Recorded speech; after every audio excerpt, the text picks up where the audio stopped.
My son had everything money could buy, but he didn't have peace. And in the end, it wasn't a world-class doctor or some shiny machine that saved him.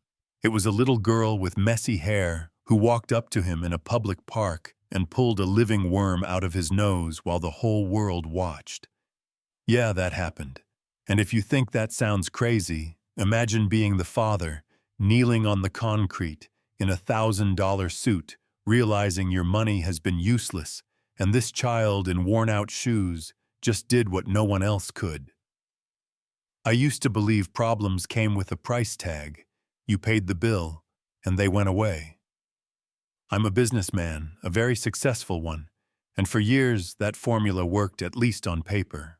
We lived in a mansion on a hill, a place people point at and whisper about high ceilings, marble floors, a chandelier in the foyer, so big it needed its own electrician staff that moved like ghosts in pressed uniforms. And in the middle of all that luxury was my little boy clutching his head at night and screaming into silk pillows because something inside his skull felt like it was trying to tear its way out.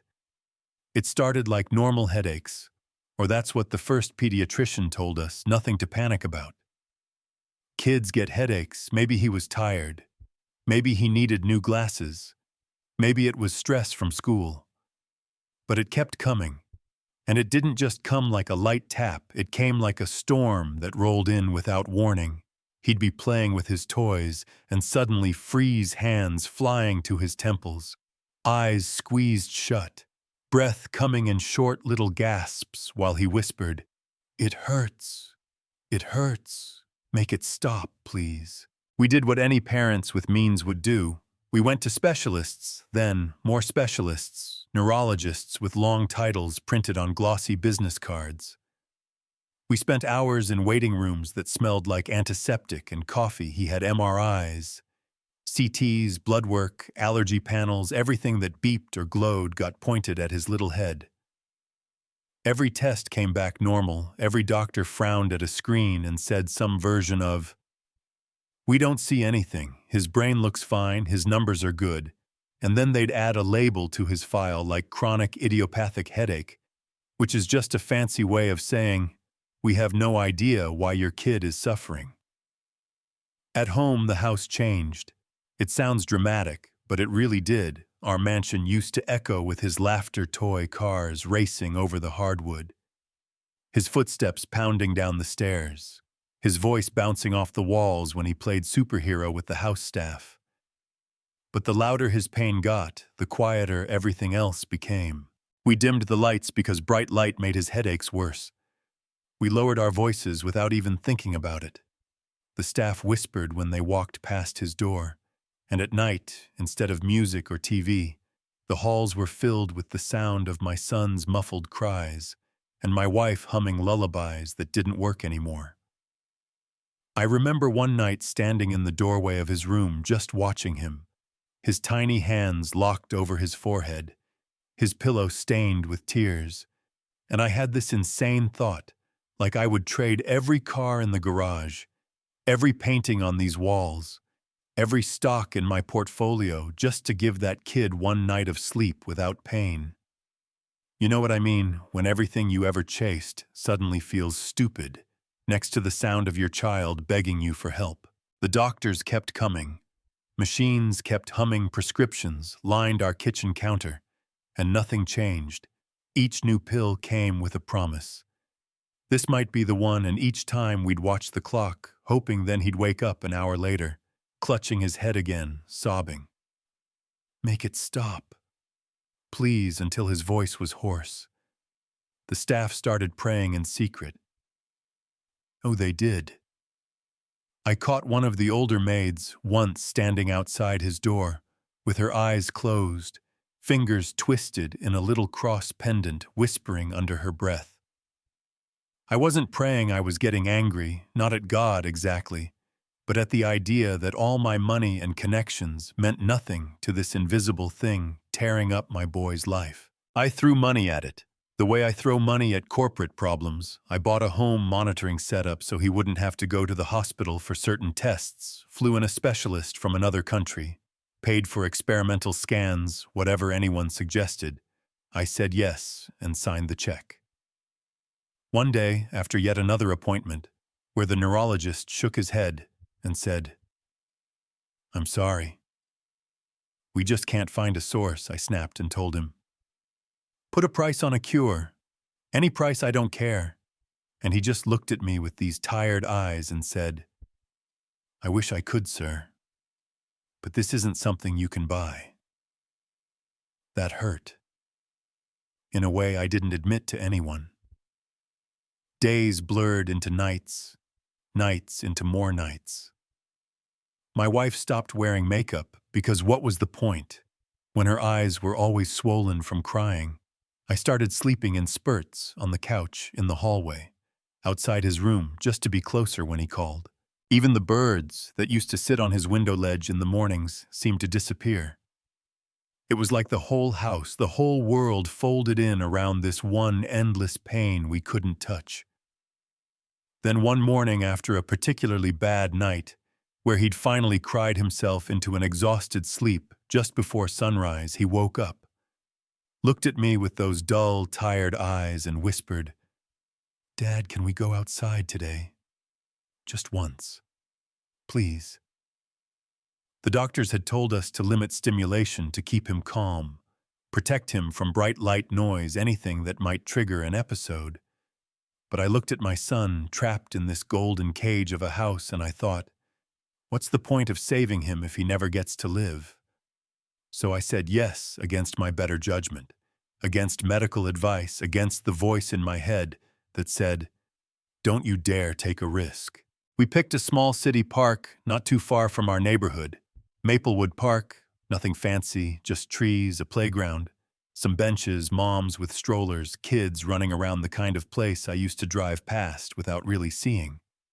I brought security because of course I did, and our driver and my assistant tagged along because apparently I don't know how to go anywhere alone. We found a bench near some trees away from the loudest part of the playground, and Mason sat there, shoulders hunched, hands already inching toward his head, while other kids screamed with joy on the swings and chased each other through the grass. Watching him there broke something in me. It was like seeing an old man trapped inside a little boy's body. He wanted to be out there. He wanted to run, but his world had shrunk to a few feet of space and the throbbing behind his eyes. That's when I saw her, this little girl drifting around the edges of the park, not with a parent, not with a nanny, just kind of moving on her own, hair wild and tangled, like it had fought with a brush, and one dress, faded, but clean sneakers, so worn the rubber at the toes, was peeling back. You could tell right away she didn't come from a place like ours, but her eyes were bright, steady, curious, not bitter, not scared, just deeply alive. She watched Mason for a minute from a distance, head tilted like she was trying to figure out a puzzle. Then she walked straight toward him, as if she had every right to be there, which of course she did. One of my guards shifted, my assistant stiffened. I started to say, "It's okay," but she'd already slipped past them. She stopped in front of him and said in this small but serious voice, "Are you okay?" He didn't even look up. At first he just muttered, "My head hurts." All the time, and something about the way he said it, flat and resigned, made my chest ache. She studied his face like she cared more than anyone else in that park. Then she leaned in closer, squinted at him, and all of a sudden her attention locked on his nose. "Don't move," she said, almost like a nurse. "I think I see something." My guard stepped forward immediately. My assistant reached out to grab her shoulder. And I don't know what took over me, but I raised my hand and said, "Et." It was like the whole park paused in that second. The noise from the playground went fuzzy. The air felt thicker, and all I could see was my son's pale face and this little girl's steady hands. She reached up with 2 fingers, gently pinched the tip of his nose, leaned so close, their foreheads almost touched, and whispered, "Hold still." Mason flinched, gasped, then froze, and for the first time I saw it too, a tiny shimmer of something way up inside his nostril when the sunlight hit just right. Then it happened. He let out this sharp, startled sound, and something thin and pale and very, very alive started sliding out between her fingers, inch by disgusting inch. It was a worm, long and wriggling, glistening in the afternoon light, like some kind of horror movie prop, except it wasn't a movie, it was my kid's face. A woman nearby screamed, a coffee cup hit the ground and spilled. One of the guards swore, another actually took a step back. My assistant clapped a hand over her mouth. The little girl's nose wrinkled. She held the worm out away from her body like, "This is the grossest thing I've ever touched." But she didn't drop it. Mason blinked, reached up with shaky fingers and pressed them against his forehead out of habit. And then I watched something incredible. I watched his whole body loosen. The tightness around his eyes melted. His shoulders dropped, the line of pain between his brows just released. "It doesn't hurt," he whispered, almost scared to say it, then louder, like he had to test the words out in the open. "It doesn't hurt. It doesn't hurt anymore." Then he laughed, this rusty little laugh at first, and then a full, bright laugh that I hadn't heard in so long. It actually made my vision blur, and I realized I was on my knees on the sidewalk, my hands pressed into the concrete, my heart pounding so hard I could feel it in my throat. I looked up at that girl holding the worm and croaked out, "How did you? What did you?" And she just shrugged, eyes still wide with a mix of disgust and pride, and said, "It was right there. I just wanted him to stop hurting. That was it. No big speech. No, I had a vision. No, I'm special. Just a kid who saw another kid in pain and did something about it. Someone must have filmed it, because by that evening people were talking, and by the next day there were headlines and clips and a whole mess of opinions about what had happened in Maplewood Park. Poor girl, heels, rich boy, medical, miracle, reckless and dangerous. You name it, people said it. We took Mason back to the hospital, not because he was in pain, but because every doctor we'd ever seen suddenly wanted to know what the hell had just crawled out of his face. They ran tests on the worm, ran new scans on him, showed us images and charts, and finally one of them admitted, "It looks like a very rare parasite lodged deep in the sinus cavity, in a position that made it almost invisible to standard imaging. It may have been there for years." Another doctor added, "It's incredible, we've never seen anything like this extracted in such a way." They used words like case study and divine intuition, but none of them could answer the question that kept echoing in my head: how did a little girl with no training and no tools see what an army of professionals missed? Back at home, the change was instant and unreal. Mason's headaches didn't sneak back the next day or the next week. They were just gone. His energy came roaring back. He wanted to run up and down the stairs, jump on the couch, chase the dog. He wanted to be a kid again. And every time he laughed, it made the house feel like it was waking up from a long nightmare. The staff cried openly when they saw him racing through the halls. My wife started humming again in the kitchen. Even the air felt lighter. One evening, a few days after everything, he sat next to me on the couch, legs swinging, eyes glued to some cartoon, and out of nowhere he said, "Dad, can that girl come live with us?" I blinked, the girl from the park, and he nodded like it was the most obvious idea in the world. She saved me. She looked sad. I don't want her to be sad. Can she live here too? I could have laughed it off, told him that's not how the world works. Could have just written a big check to her family, so I'd feel like I did something. But instead, I kept thinking about her face in that moment, the way she'd stepped forward while everyone else froze, including me. So I found her. Turned out she lived with her grandmother in a cramped apartment across town, the kind of place I never saw unless my driver took a wrong turn. Her grandmother opened the door with wary eyes, took in my suit, my car behind me, my whole presence, and I could tell she was wondering what bill I was about to hand her. I told her the story from my side, how her granddaughter had saved my son in a way that no doctor had managed, how she had changed our lives with a single act of courage. At the end, I said I can never repay what she did, but I would like to try. We would like to offer her a home with us, not as a servant, or a charity case, as family, as our daughter. If you and she would ever want that. The grandmother looked at Lila, that was her name, and asked, "What do you want?" Baby and Lila, small and serious, looked up at her, and then at me and said, "Can I still see you?" The way she said it almost broke me, and I promised right there we would never take her away from the woman who'd raised her, that our door would be open to both of them.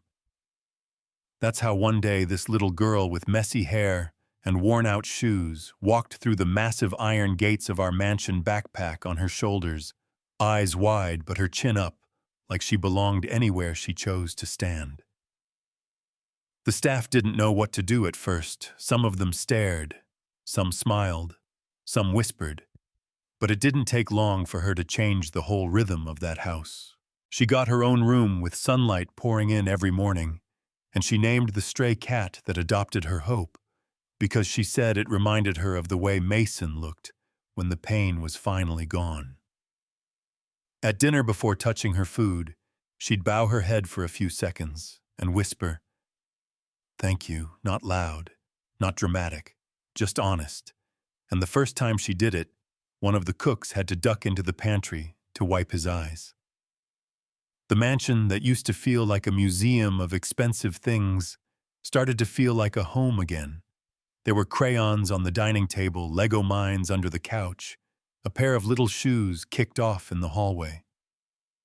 My wife started laughing at their silly inside jokes. The staff began smiling. More music came back on in the evenings instead of the constant quiet. And one afternoon, I realized something huge. I hadn't just gained a son without pain. I had gained a daughter who reminded us all what kindness looks like when it's not dressed up in charity galas and giant checks. Months later, doctors published papers about Mason's case, the parasite that had hidden in his sinuses. The unusual extraction that saved him. Medical schools discussed it. Conferences flashed his scans on big screens, and my son's story became a talking point for people in white coats all over the world. For us, it was simpler. It was the day a little girl in dirty sneakers walked into our lives and pulled something dark and horrible out of our world, with nothing but her eyes, her hands, and her heart. I wanted to do something that matched the size of what she had given us. So we built a foundation in her honor, a children's hospital and outreach program we called the Hope Foundation, because that's what she carried into that park, into our house, into every room she walked into. She goes there with us sometimes, not as a mascot, but as herself. She'll sit next to kids who are scared and hurting and tell them pain ends. Love heals, and they believe her in a way they'll never believe a brochure.